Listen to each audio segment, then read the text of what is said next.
This ride takes us through Hyderabad, moving along the city roads during the ride.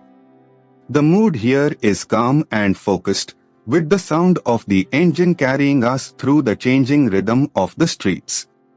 Let the road unfold naturally as we settle into this stretch.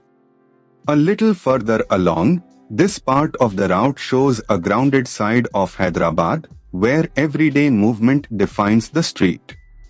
Shops, side lanes, and passing vehicles build a sense of momentum, and the pace stays steady.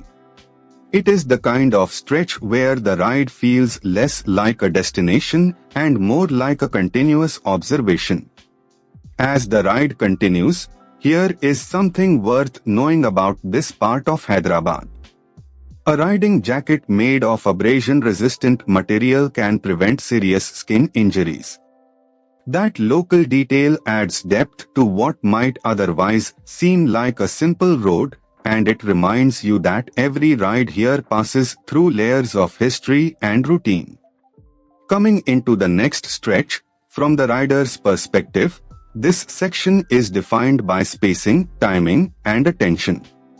Traffic flows in its usual unpredictable pattern, so every opening on the road matters. The experience becomes less about speed and more about reading the street early, staying smooth, and keeping the ride controlled. Further down the route, as the route continues, the presence of modern Secunderabad gives this stretch a stronger sense of place.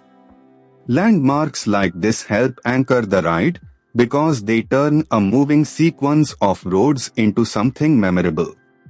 With the road opening ahead, the atmosphere here changes with the hour, and the weather adds its own character to the ride. The road noise, light, and movement around the bike all combine into a very specific riding mood. That is what makes city POV footage work best when the narration supports the scene. As this ride through Hyderabad comes to a close, the journey may be simple, but the texture of the road, the city, and the ride itself is what makes it worth watching.